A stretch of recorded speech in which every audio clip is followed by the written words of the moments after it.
Prajurit TNI dari Komando Operasi Habema melalui satuan tugasnya berhasil melumpuhkan salah satu tokoh utama kelompok separatis bersenjata Organisasi Papua Merdeka, Meyer Wenda alias Kulai Wonda, yang diketahui menjabat sebagai Wakil Panglima Kodam 12 Lani Jaya. Prajurit TNI terpaksa menembak mati Meyer Wenda dan adiknya Dani Wenda karena bersama kelompoknya melakukan perlawanan bersenjata saat akan disergap. Meyer Wenda alias Kulai Wonda merupakan buronan yang masuk dalam daftar pencarian orang sejak tahun 2014.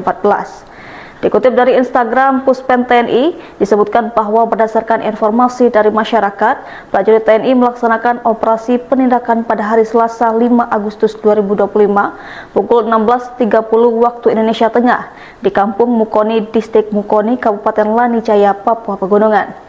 TNI berhasil menembak mati Meyer Wenda alias Kulai Wonda yang merupakan buronan paling dicari atau dalam daftar pencarian orang sejak tahun 2014.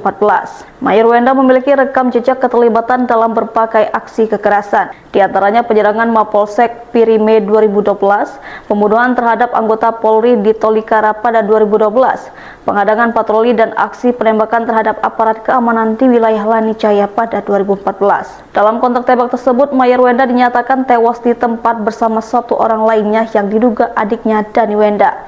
Kedua jenazah telah dievakuasi ke RSUD Wamena untuk keperluan identifikasi dan penanganan lebih lanjut. Adapun barang bukti yang berhasil diamankan dari lokasi kejadian meliputi satu pucuk senjata api jenis revolver, 24 butir amunisi, 2 KTP atas nama Dani Wenda dan Pemina Wenda, 2 unit telepon genggam, uang tunai sebesar 65.000, 1 buah noken.